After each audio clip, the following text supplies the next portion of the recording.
এই জুলাই আন্দোলনের সময় অথবা বিগত ১৭ বছরের আন্দোলনের সময় হারিয়েছেন আন্দোলন।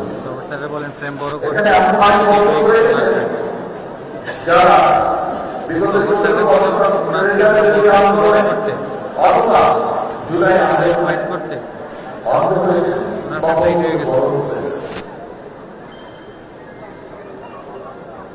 আপনারা আপনাদের বক্তব্য রেখেছেন। আপনাদের মাধ্যমে অনেকে বক্তব্য রেখেছে বা তাদের কথা বলেছে। কেউ কেউ বিভিন্ন রকম দরখাস্ত বা চিঠির মাধ্যমে তাদের বক্তব্য আমাকে উপস্থাপন করেছে। সবার কথা মনোমুখভাবে একটি সার্বভৌম যা আমরা বিভিন্নভাবে ব্যয় করেছি। আমাদের কেউ জীবন দিয়েছে আপনজন, কাজে তার একটি মূল্যায়ন বা স্বীকৃতি আমরা চাই। প্রিয় শহীদ পরিবারের সদস্য, প্রিয় স্বৈরাচারের বিরোধী এবং জুলাই আন্দোলনের যোদ্ধাবৃন্দ, অবশ্যই এই মূল্যায়ন আমাদের লাভ করব। তবে আমি যে চেয়ারটাতে বসেছিলাম ওই চেয়ারটাতে বসে আমি চিন্তা করছিলাম, আমি যদি এই মুহূর্তে আমার মাকে যদি জিজ্ঞেস করতে পারতাম, মা গত ১৭ বছর আপনার উপরে যে মানসিক এবং শারীরিক নির্যাতন হয়েছে, আপনি কি চান আমি তার প্রতিশোধ নেই? কারণ একদিন আগে আমাকে কথা বলতে দিতে হবে, একদিন আমার কথা শুনতে হবে, আপনাদের কথা আমি শুনেছি। আমি যদি আমার মাকে জিজ্ঞেস করতাম যে আপনি কি চান আপনার সাথে যে অবিচার অন্যায় হয়েছে তার প্রতিশোধ আমি নিই, কারণ সেই প্রতিশোধ নেবার ক্ষমতা আল্লাহ রাব্বুল আলামিন আমাকে দিয়েছেন। আমার মায়ের সন্তান হিসাবে আমি নিশ্চিত আমার মা আমাকে বলতেন, তোমার দায়িত্ব দেশের সকলকে ঐক্যবদ্ধ করে সামনে এগিয়ে যাওয়া।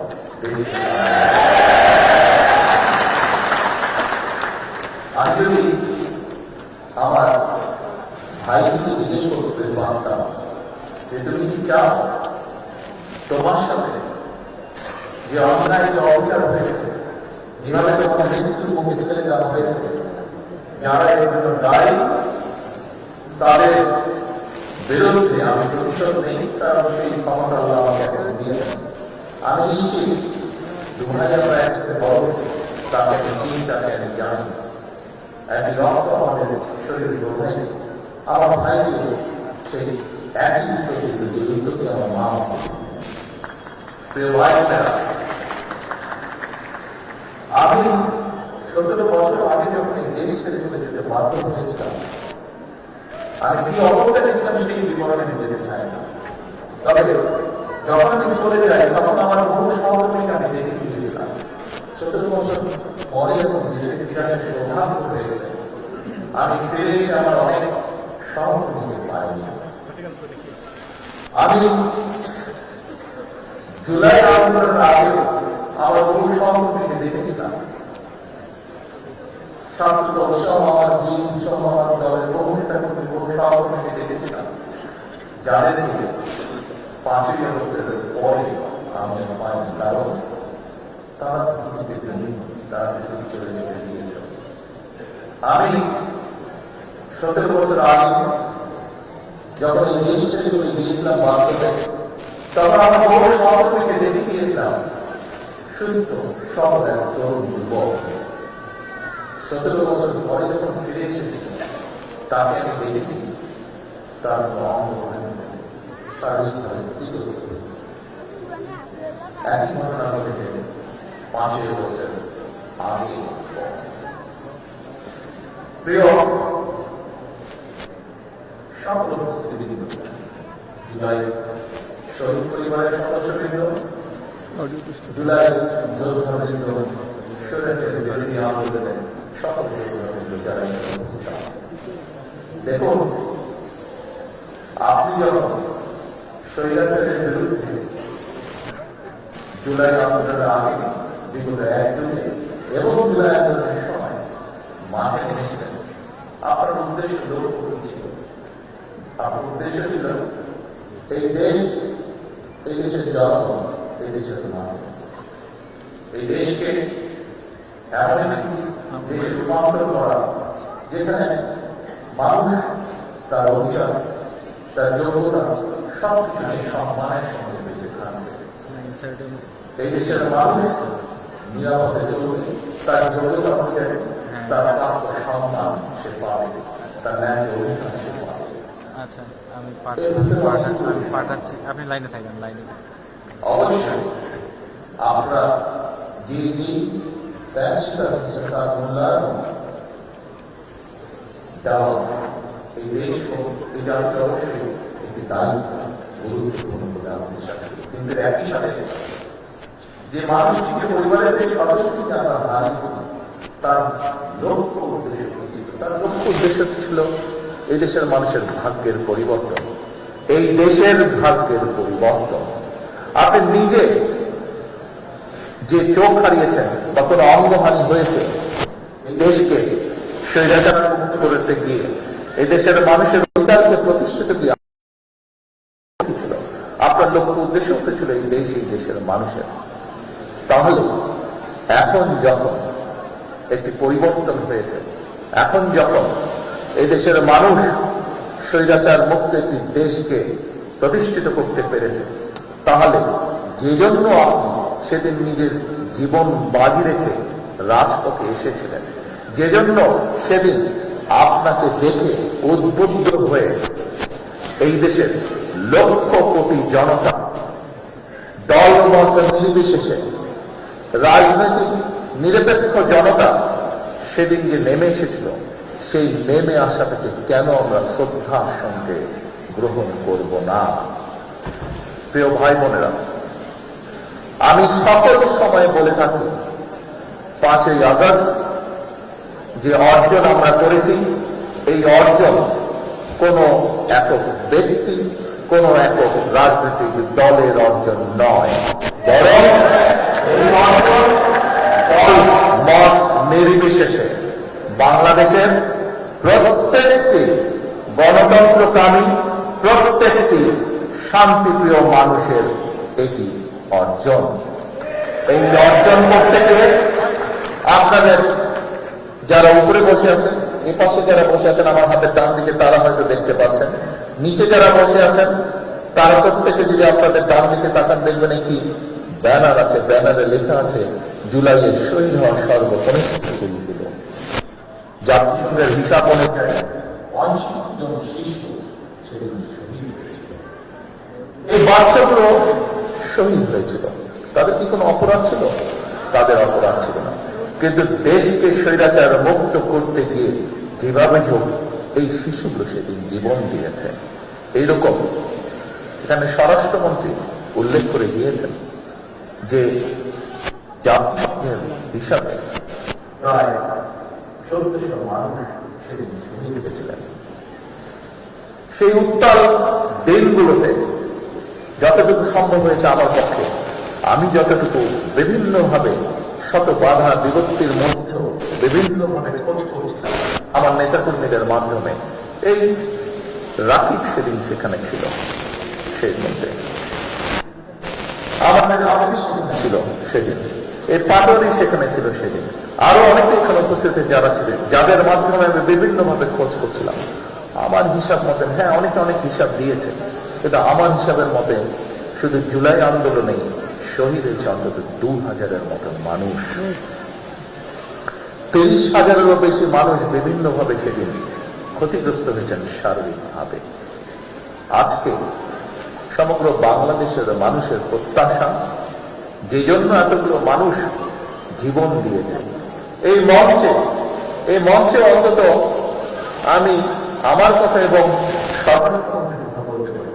মঞ্চের সামনে কখন বসে আছে, মঞ্চের সামনে আপনি বসে আছে, পাঠকেরকেও মাঝে মাঝে দেখি আমি, সপ্তাহ পদ্ধতিতে মাঝে মাঝে দেখি শারীরিক যন্ত্রণা আত্মনাদ করে। আমরা অত্যাচারিত হয়েছি, শারীরিকভাবে অত্যাচারিত হয়েছি, প্রত্যেকটা যে কোনো নাম বলে প্রত্যেকটা মানুষ এখানে আরো শত শত ভালো আপনারা যারা বসে আছেন বিভিন্নভাবে শারীরিকভাবে নির্যাতিত হয়েছে। শারীরিক যন্ত্রণার সাথে সাথে শারীরিক নির্যাতনের মাধ্যমে মানসিকভাবে নির্যাতিত হয়েছেন। এখানে তো প্রায় সকল যারা উপস্থিত আছেন নির্যাতিত প্রত্যেকটি মানুষ নারী মামলার শিকার হয়েছেন। সমগ্র বাংলাদেশে বিএনপি প্রায় 60 লক্ষের মতো নেতাকর্মী মিথ্যে মামলার শিকার হয়েছে, নির্যাতিত হয়েছে বিভিন্নভাবে। কিন্তু প্রিয় ভাই বোনেরা, আজকে আপনাদের সকলের কাছে একটি সহযোগিতা চাই আমি, যে আপনজনকে আপনারা হারিয়েছেন তারও তো লক্ষ্য ছিল এই দেশের মানুষের ভাগ্যের পরিবর্তন, তারও তো লক্ষ্য ছিল এই দেশের ভাগ্যের পরিবর্তন। আপনি যে মানুষ নিজে ক্ষতিগ্রস্ত হয়েছেন কোনো না কোনো ভাবে, তারও তো লক্ষ্য ছিল এই দেশের মানুষের ভাগ্যের পরিবর্তন, এই দেশের মানুষের রাজনীতি এবং অর্থনৈতিক প্রতিষ্ঠিত করা। আসুন, আমি প্রথমেই বলেছি, রাষ্ট্র দেশ তার যথাসাধ্য দিয়ে আপনাদেরকে মূল্যায়নের চেষ্টা করে, আপনাদের আত্মত্যাগকে মূল্যায়ন করে। কিন্তু একই সাথে আপনাদের আত্মত্যাগকে যখন মূল্যায়ন করবেন, আপনাদের বিরুদ্ধে যে অন্যায় হয়েছে, আপনাদের বিরুদ্ধে যে অন্যায় হয়েছে, যেভাবে আপনারা আপনজনকে হত্যা করেন, অবশ্যই তার জন্য যারা দায়ী তাদেরও বিচার হবে এই দেশের আইন অনুযায়ী। তবে এবং আপনারা দেখেছেন এখানে এই মঞ্চ থেকে আপনাদের জানা আছে, তারপরে আপনাদের স্মরণ করে দেওয়ার জন্য স্বরাষ্ট্রমন্ত্রী উনি উল্লেখ করেছেন এরই ভিতরে কতগুলো বিচার কার্য সম্পন্ন হয়েছে, দোয়ার করতে বিচার কার্য সম্পন্ন হয়েছে। তবে যে কথাটি আমি আপনাদের সকলের উদ্দেশ্যে বলতে চাই, আপনাদের মাধ্যমে সমগ্র বাংলাদেশে, শুধু আমার দলের নয়, অন্যান্য আরো রাজনৈতিক দল এবং একই সাথে যে সকল অরাজনৈতিক ব্যক্তি যারা 5ই আগস্টকে সফল করেছিলেন, তাদের সকলের কাছে বলতে চাই যে আসুন, আমাদের স্বৈরাচার যেমন বাংলাদেশের লক্ষ কোটি মানুষের প্রতি স্বৈরাচার যেমন অবিচার করেছে, আমরা বিচারের নামে কারো যেন অবিচার না হয় সে বিষয়টিতে আমাদের সচেতন থাকতে হবে। কারণ যে আপনজনকে আপনি হারিয়েছেন, সে যদি দেখতে লক্ষ কোটি মানুষের প্রতি স্বৈরাচার যেমন অবিচার করেছিল, আমরা বিচারের নামে কারো প্রতি যেন অবিচার না হয় সে বিষয়টিতেও আমাদের সচেতন থাকতে হবে। কারণ যে আপনজনকে আপনি হারিয়েছেন, সে যদি দেখতে পারে আজকে যে তার বিচারের, তার প্রতি যে অন্যায় হয়েছে, সেই অন্যায়ের যে বিচার সেটি করতে গিয়ে আমরা অবিচার করে ফেলেছি, নিশ্চয়ই সেই মানুষটি ওপার থেকে নিশ্চয়ই শান্তি পাবে না। সেই জন্য অবশ্যই আমাদেরকে খেয়াল রাখতে হবে যে আইন অনুযায়ী, আইনে যে সকল নিয়ম করা হচ্ছে সবগুলো বজায় রেখে, দরকার হলে আমরা একটু সময় নেব, কিন্তু যে অন্যায়কারী, যে হত্যাকারী, তার যাতে সঠিক বিচার হয়। সেই জন্য আমি জানি এখানে মা উপস্থিত আছেন, উনি দেখেছেন কিভাবে তার সন্তানকে পুড়িয়ে হত্যা করা হয়েছে। এখানে মা উপস্থিত আছেন, উনি দেখেছেন কিভাবে তার সন্তানকে গুলি করে হত্যা করা হয়েছে। এখানে ভাই উপস্থিত আছে, সে দেখেছে কিভাবে তার ভাইকে গুলি করে হত্যা করা হয়েছে। আপনাদের এই কষ্টের বিপরীতে শুধু একটি কথাই আমি বলতে চাই, দেখুন, আপনাদের যে কষ্ট, সেই কষ্টটি আমিও বুঝি, অনুভব করতে পারি। যে শারীরিকভাবে নির্যাতিত হয়েছেন, যেই নির্যাতনের কষ্ট আপনাদেরকে এখনো স্বৈরাচারের সময় থেকে শুরু করে 5ই আগস্টে জুলাই আন্দোলনে অনেকেই, বহু হাজারো লক্ষ মানুষ শারীরিক নির্যাতনের শিকার হয়েছেন, সেই নির্যাতনের যে কষ্ট আপনাদেরকে এখনো ভোগ করে বেড়াতে হচ্ছে, সেরকম শারীরিক কষ্ট বলুন, মানসিক কষ্ট বলুন, প্রত্যেকটি কিন্তু আমাকেও ব্যক্তি হিসাবে ভোগ করতে হচ্ছে বা আমাকেও বয়ে বেড়াতে হচ্ছে। কাজেই আপনাদের সেই কষ্ট, সেটি মানসিক হোক, সেটি শারীরিক হোক, আমি কিছুটা হলেও অনুভব করতে সক্ষম। কিন্তু যে কথাটি বলেছি, আসুন, আমরা যাদেরকে হারিয়েছি, আপনারা যারা কষ্টে শিকার ভোগ করেছেন, যন্ত্রণা শিকার ভোগ করছেন, প্রত্যেকেই আমাদের লক্ষ্য ছিল, প্রত্যেকেরই লক্ষ্য ছিল এই দেশ, এই দেশের মানুষ, এই দেশের মাটি, অর্থাৎ মানুষের ভাগ্যের পরিবর্তন, দেশের ভাগ্যের পরিবর্তন। আজ আমাদের হাতে সেই সুযোগটি এসেছে। আমরা চাই না জাতিকে দ্বিধা বিভক্ত করে সামনে এগিয়ে যেতে, কারণ জাতিকে বিভক্ত করে দেশকে কখনো সামনে নেওয়া যায় না। দেশকে সামনে একমাত্র তখনই নেওয়া সম্ভব যদি আমরা সমগ্র জাতিকে ঐক্যবদ্ধ করতে পারি। কাজেই আজকে আসুন, ত্যাগ সেই করতে পারে যার ত্যাগ করার মতন শক্তি এবং সাহস আছে। বাংলাদেশ জাতীয়তাবাদী দল, শহীদ রাষ্ট্রপতি জিয়ার দল, দেশনেত্রী বেগম খালেদা জিয়ার দল বাংলাদেশের অস্তিত্বে যারা বিশ্বাস করে, বাংলাদেশের গণতন্ত্রে যারা বিশ্বাস করে, আমি একজন রাজনৈতিক কর্মী হিসাবে বিশ্বাস করি এইরকম প্রত্যেকটি মানুষের সেই সাহস এবং সেই শক্তি আছে, যার বলে আমরা ক্ষমতা রাখি যে দেশকে ঐক্যবদ্ধ করার, যার বলে আমরা সেই শক্তি রাখি দেশকে ঐক্যবদ্ধ রাখার। আসুন, আমাদের মূল লক্ষ্য, আমাদের মূল উদ্দেশ্য আমি না, আমাদের মূল উদ্দেশ্য হচ্ছে আমরা, আমাদের মূল উদ্দেশ্য হচ্ছে দেশ, আমাদের মূল লক্ষ্য হচ্ছে দেশের জনগণ। অবশ্যই ত্যাগের মূল্যায়ন হবে, কিন্তু তার অর্থ এই নয় যে আরেকজনকে আমরা বঞ্চিত রেখে আমাদেরকে মূল্যায়ন করব। বরং আজকে সময় এসেছে আমরা দেশকে কি দিতে পারি, আজকে সময় এসেছে আমরা দেশের জন্য কি করতে পারি। আমাদের কষ্ট, আমরা যদি আপনারা যা যেটি দাবি করেছেন, আমরা যদি রাষ্ট্র যদি সকল কিছু আপনাদের পূরণ করে, যাকে আপনি হারিয়েছেন তাকে কি আপনি ফিরে পাবেন? আপনি কি ফিরে পাবেন তাকে, যে আপনজনকে আপনি হারিয়েছেন? ফিরে পাবেন? তো নাটা একটু জোরে বলতে সমস্যা কোথায়? যদি এটি সত্যি হয়ে থাকে তাহলে না বলতে সমস্যা কোথায়? আপনার যে দৃষ্টিশক্তি আপনি হারিয়েছেন, আপনার যে শরীরে আঘাতটি আছে এখনো, আপনার যে শারীরিকভাবে যে আঘাতের চিহ্ন রয়ে গেছে বা যন্ত্রণা রয়ে গেছে, সেটি কি সম্পূর্ণ ঠিক হয়ে যাবে? ঠিক হয়ে যাবে না। কিন্তু আমরা যদি দেশকে এগিয়ে নিয়ে যেতে পারি, আপনি গর্ব করে বলতে পারবেন, একদিন আপনার পরবর্তী ভবিষ্যৎ প্রজন্মকে আপনি বলতে পারবেন যে আপনার আপনজনের আত্মত্যাগের বিনিময়, আপনার নিজের ত্যাগের বিনিময় এই দেশের মানুষের ভাগ্যের পরিবর্তন হয়েছে, এই দেশের ভাগ্যের পরিবর্তন হয়েছে। আপনি যার জন্য কষ্ট করেছিলেন, আপনার আপনজন যে জন্য আত্মত্যাগ করেছে, সেটি সফলতার দিকে এগিয়ে যাচ্ছে। এটি আমি মনে করি আমাদের সকলের আজকের প্রত্যাশা হওয়া উচিত ছিল। প্রিয় উপস্থিতিবৃন্দ, আসুন, এখানে উপস্থিত প্রায় প্রত্যেকটি মানুষ একজন রাজনৈতিক কর্মী। অধিকাংশই ক্ষেত্রে এখানে যারা উপস্থিত আছেন, একজন রাজনৈতিক কর্মীর কাছে তার সবচেয়ে বড় লক্ষ্য উদ্দেশ্য হচ্ছে তার দলের আদর্শকে বাস্তবায়ন করা। এবং আমি যতটুকু জানি, আজকে এখানে মোটামুটি ভাবে অধিকাংশ যারা উপস্থিতি আছেন, সেই অধিকাংশ উপস্থিতির অধিকাংশই হচ্ছেন বাংলাদেশ বা বাংলাদেশী জাতীয়তাবাদে বিশ্বাসী, আদর্শে বিশ্বাসী। প্রিয় ভাই বোনেরা, আমাদের মূল লক্ষ্য, আমাদের মূল উদ্দেশ্য হচ্ছে এই দেশ, এই দেশের জনগণ, এই দেশের মাটি। আসুন আমরা চেষ্টা করি যাতে কোনো কিছু আর কোনো শক্তি আমাদেরকে এই লক্ষ্য অর্জন থেকে কোনোভাবেই আমাদেরকে বিচ্যুত করতে না পারে।